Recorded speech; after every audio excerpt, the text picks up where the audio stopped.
think when you're in a relationship, you got to set the rules, let the girl know what you will and won't tolerate. People just put up with bullshit, And like girls, they hate weak men. They'll test you. Even if they like you, they'll start testing you. They'll even test strong. Yeah. No, back when I used they'll test me too. You just say no, 100% I get tested. I've never had a girl not test me. Yeah. But back when I used to sleep around, I always like to figure out female psychology. Sometimes I find out a girl has a boyfriend. I would always ask, okay, why are you cheating? You'd ask her, before or after the sex? After. Good man. Good my boy.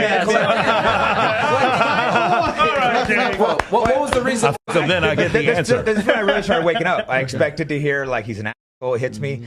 Every single time it was because he's too nice. Too nice. There you go. You got it. And he's weak. He does what I tell him. Some would say I'd even test him. I'll ask him to do ridiculous things, and he does it. So now I need a guy that I can't boss around. So I think this is the matrix I really try to use with people when I try to help them. Men, we get validation through sex or compliance that leads to sex. Women get their validation from attention, but attention that eventually leads to resources. Our resources are time or money or whatever.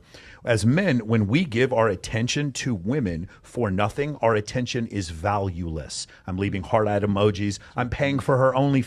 In those cases, when I'm doing those things, I'm giving her attention. And not only does she not have any value for me, she actually starts to resent me. You'll see that men who give women money on a repeated basis, I talk to them all the time, and they make fun of these guys to me constantly. Yeah. Women will make fun of their sugar daddies to me constantly. For women, so when a man gives his attention for nothing, he loses value. When a woman gives her sex for nothing, she loses value. And she's supposed to, but exactly right. Supposed to nowadays. Yes. In order for her to do that, so what men are doing now is they're confusing compliance and attention. They're receiving attention from women and they think it's compliance and they're responding with attention. For us as men to give sex costs us nothing. Sex is fun for us to give and we don't lose value to give it.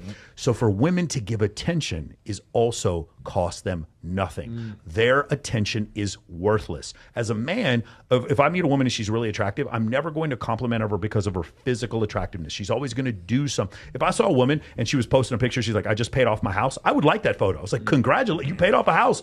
Congratulations. I saw a woman and she finished her master's degree. I'd be like, I would like that photo. We have them on here. Yeah, I have never liked a photo with a girl where she was in a bikini. Never. Yeah. Because what am I doing? I'm giving my attention, losing my value in exchange for no compliance. I'm getting attention from her and her attention is worthless. If you just have guys go on that idea, like basically compliance is below the belly button and attention is above the belly button, then it's just much easier for them to make mistakes. She sent me news. That was with her thumbs. That's above the belly button. That's attention.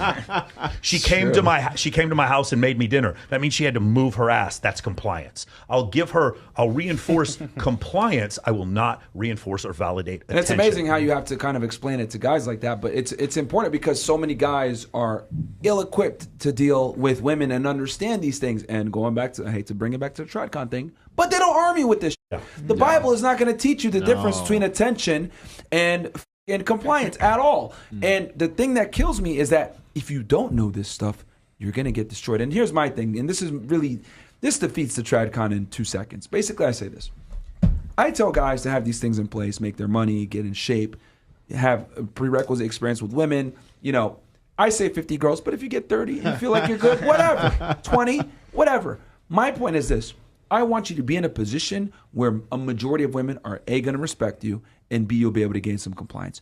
And then C, I want you to go in to this relationship and this marriage that you might pursue with your eyes wide open. In no way am I telling guys, fuck 50 girls and stay a player for the rest of your life. No, I'm giving you the tool set so that you can choose for yourself. If you want to be married and have a family. Myron's 50 girls is my vasectomy. Yeah, you know what I mean? It's just I just 50 want girls, guys, I love it. Because here's the thing. This is what kills me. A bunch of you motherfuckers watching this podcast right now need to look at yourself in the mirror and ask yourself, do you live the lifestyle you live right now because you chose to or because you had to?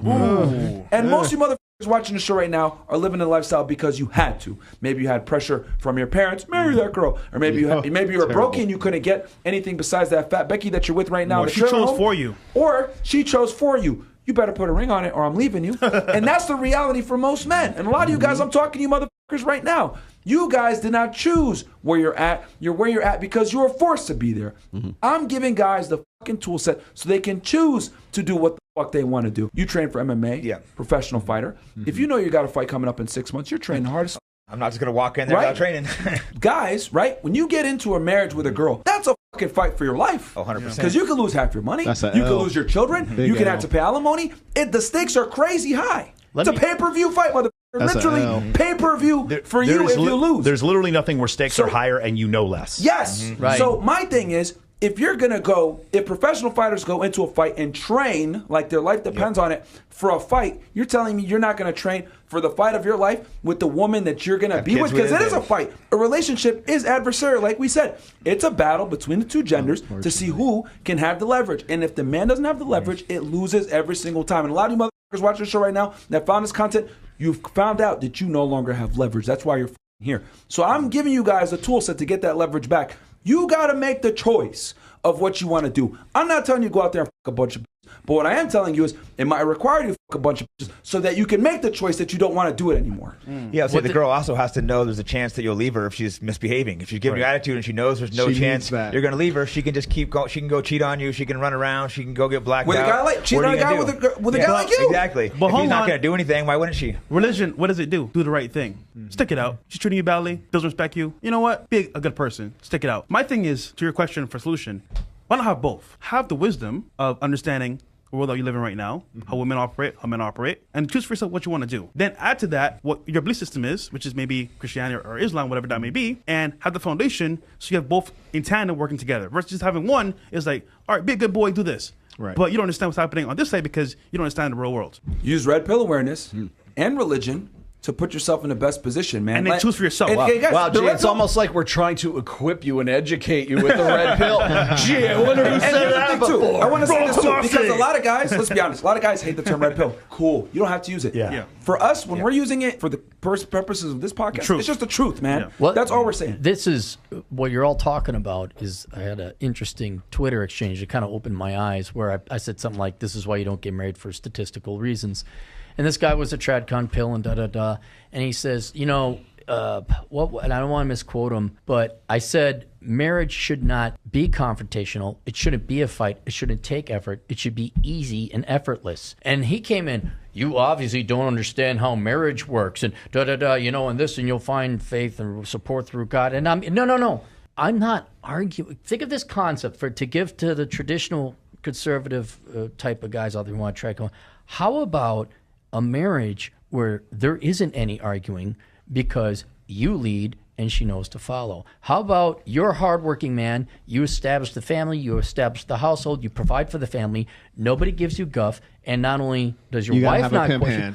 You gotta have the pimp hand. The pimp hand can never be dispensed with. No, it must be there. I get the pimp hand. We are going to jail. All I want to do is introduce the concept of a happy marriage. In one of my books, I talk about the percentage of marriages that end up being happy. You know what percentage of marriages end up being happy? For who? The male or the female? Well, I guess it would can they be happy both. At the same time? Is that possible? Well, no, okay, but generally, and it's till how many marriages make it till death do them part, or one death makes them part? It's 14%. So, but you way higher than I expected, though. I must concede. But that's just till death do them. They could have been at each other's throats the entire time. Okay. All right. Most marriages are miserable. James Sexton would back that up at at half a second. Right? I am trying to, as is everybody at this table, trying to give traditional people the concept and the tools and the idea that if you follow these rules, if you're empirical about women's behavior, you're going to drastically increase your chances of having a happy marriage. Nothing sounds worse to me than being in an unhappy marriage till death did somebody part. And if the idea that marriage should be hard and it's a struggle and you need Christ and through Christ, religion. No, I got a great secular idea. How about she loves you, does what you say because she loves you. You have to also be a good man. You can't be some drug addict. You gotta be a provider. You gotta be a provider. You gotta be a provider. You gotta be no a 50-50, bro. Yep. We gotta put a burning performance on the mental. You gotta be a provider. You gotta deliver for your family, deliver for your wife. Holy shit, the idea of how about you just are nice and sweet and stay, you know, we laugh. How hard is it for a woman to be to attract a guy? Sweet, thin, nice, sex at any time, don't nag, don't argue.